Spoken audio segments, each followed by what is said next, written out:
that was almost universally used in US radar receivers. In 1952, Dr. Pierce became Director of Electronics Research at the New Jersey Division of Bell Laboratories at Murray Hill. 2 years later, he began work on the theory of communication satellites. He wrote numerous papers detailing the advantages of using satellites to relay radio communications to all parts of the Earth. Seeing the opportunity offered by the Echo balloon satellite for studying space phenomena, he persuaded NASA to convert the 100-foot aluminized sphere into a radio wave reflector. Echo 1 was launched on August 12, 1960. The success of the communications experiments carried out with Echo 1 provided the impetus to develop Telstar, a satellite designed to amplify signals from one Earth station and relay the signals back to another Earth station. These early satellites marked the beginning of efficient worldwide radio and television communication. Dr. Pierce retired from Bell Laboratories in 1971 and became Professor of Engineering at the California Institute of Technology, Caltech, at Pasadena. 6 years ago, he was named Chief Technologist at the Jet Propulsion Laboratories in Pasadena.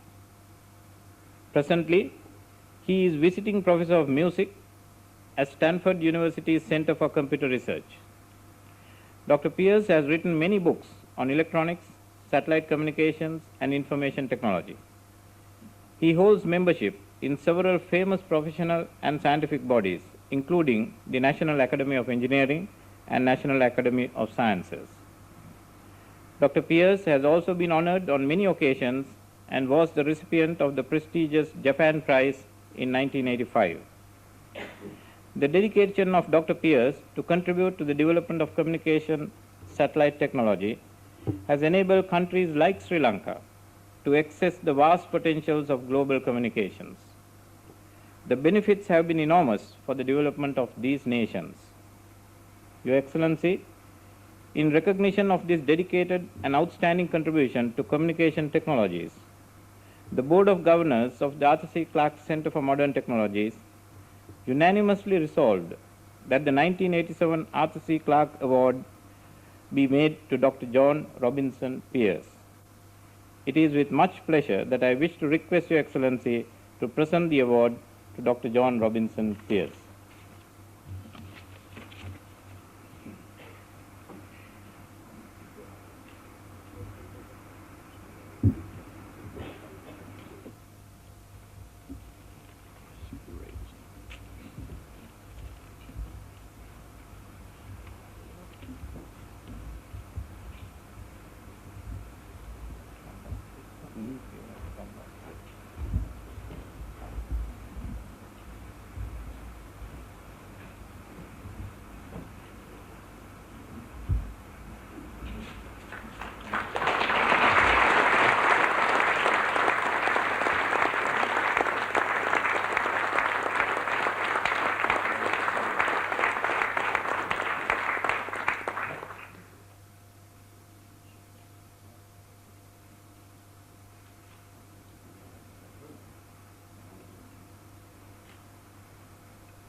I wish now to request Dr.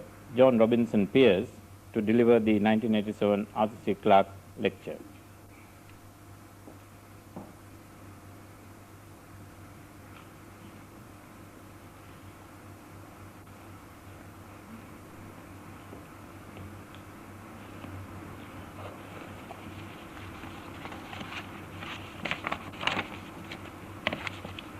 Your Excellencies, distinguished guests. It's hard to know what to say in this wonderful country and on this wonderful occasion in the presence of the President of Sri Lanka, in the presence of Arthur C. Clarke on his 70th birthday. I've known Dr. Clarke for many, many years, and my admiration for him is unbounded. Arthur Clarke has commented on the technological challenges and the problems that face the world. He's conjectured wisely on what may lie in our future. And that is what I myself shall talk about, though I cannot promise you wisdom. For 35 years, I worked at Bell Telephone Laboratories, which in past days designed all American telephone equipment and did most of our research on telecommunications. The division I led included at one time or another, work on vacuum tubes, on microwave radio, on guided waves, including optical fibers, on switching, on mathematics and statistics, behavioral research, including experimental psychology and speech and hearing, and economics. I became involved in all of these subjects to a greater or lesser degree. Though my chief interests have changed, I try to keep in touch with many of the things that I followed then. Today, as you've heard, I'm at the Stanford Center for Computer Research in Music and Acoustics, referred to as CARMA, CCRMA, and pronounced by us CARMA, and it's indeed been my happy destiny.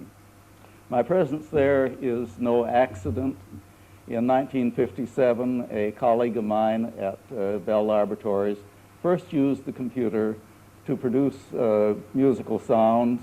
I'm still associated with him. He's now at Stanford, and the Center for Computer Research in Acoustics and Music is, I have every reason to believe, the outstanding center among many hundreds in the world.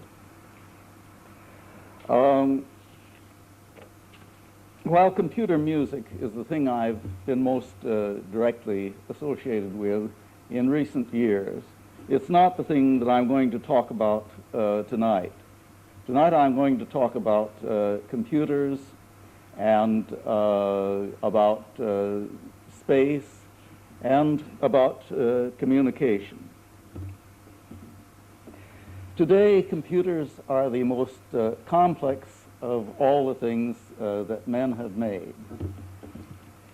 I often think back to the days of science fiction when people wrote stories about robots or androids, mechanical men or electronic men or biological mock men. Well, this thought has not entirely vanished. People who pursue a field called artificial intelligence are busy year after year in trying to make computers into imitation men, and in trying to make computers do things at which they aren't very good. Now, computers aren't inferior to people, and I think that this is a rather put down of computers by the AI researchers in trying to make them display their deficiencies in doing what men do better. Really, computers were much superior to men from the very earliest days, and that is why they were made. They will add and subtract and multiply and divide much faster than people can, and without the inadvertent errors that people make. And even in more advanced mathematical manipulations, manipulations at which people almost always make errors, computers don't make mistakes. Moreover, beyond this, people have programmed computers, have produced computer code that incorporates our knowledge of the world, our knowledge of science and engineering, but also incorporates algorithms for solving problems. And at solving problems in certain ranges of our life and activity, computers are far outsell what we can do with just pencil and paper. Moreover, computers are good at producing graphical